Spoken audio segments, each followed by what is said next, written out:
Hi guys, Effie here. Today I'm going to show you how I made this card using our Morning Glory Garden background stamp.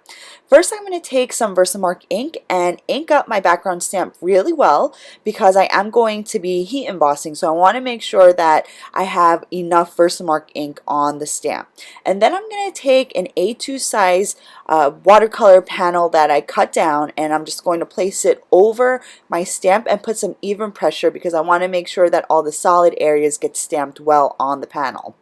Then I'm going to take some gold glitter embossing powder and just spoon it over the entire panel. Now I'm using my favorite gold glitter embossing powder. It's Gold Tinsel from Ranger. I get asked a lot which powder I use, and this is the one that I use all the time because it's just so glittery and beautiful. And it actually works very well with our entire line of garden background stamps.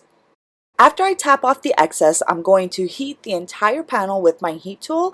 Now, before you apply the heat tool to the paper, you want to make sure you heat it up for about 15 seconds before applying it to the embossing powder. I'm going to be watercoloring with my zig markers today, so the embossed background is going to catch all that color and water really beautifully.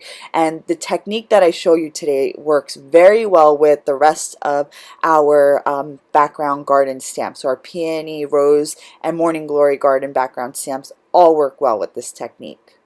Once I finish heat embossing the watercolor card panel, I'm going to take my zig markers and begin to color in the florals and the leaves. So I just took a pink marker and an orange marker, and later actually take like a lighter rose marker, but I used 3 markers for the florals and maybe 2 green markers for the leaves. So I just took some of the pink, the darker pink marker, and I'm going in towards the center of the Morning Glories, and then I'm taking the orange marker, which is the lighter color, and I'm going in around the outer outlines of the leaves. I'm sorry, the Morning Glories.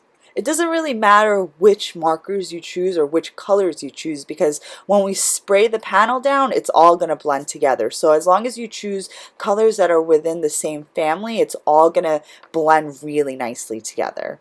Once I finish coloring in the panel, I'm just going to take a spray bottle that I have filled with water and just spray down the entire panel. And this is going to activate the ink, and it's just going to all blend really nicely together. So I created a second panel, and I colored in the Morning Glories with a blue and a purple marker. And I just wanted to show you guys the results that you get with different colors. So what you can also do is take a heat gun and just move the color around and speed up the drying process. So that's something else that you can do.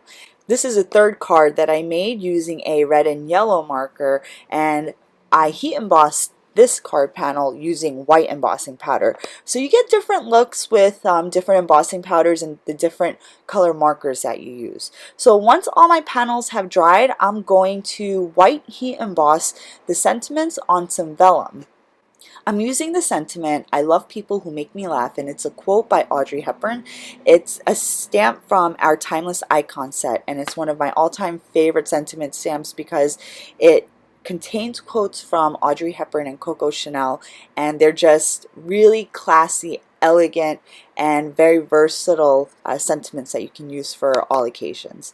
Next, I created a side folding card base out of heavyweight 110-pound black cardstock.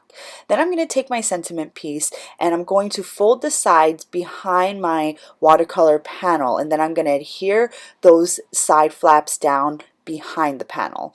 This is usually the trick that I use to adhere down my vellum sentiment pieces because I don't want to put any adhesive directly behind the actual sentiment on the cardstock because you'll be able to see it through the vellum.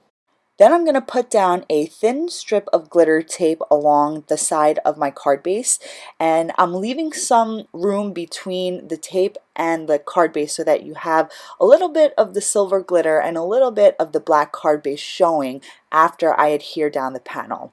Then I'm going to take my card panel and I'm going to apply some adhesive liberally behind the panel because I want to make sure that it lays flat against the card base. Once I adhere this down to the card base, the card is now finished. Thank you all so much for watching today. I had so much fun making these super quick and easy simple cards. These cards are really great to mass produce because the background stamp does all of the work for you. Now here's a close-up look of all 3 cards that I made today using different embossing powders and different colors of inks. These make really great gift ideas if you decide to mass produce them. So that's it for today. Thank you for joining me, and I will see you guys next time.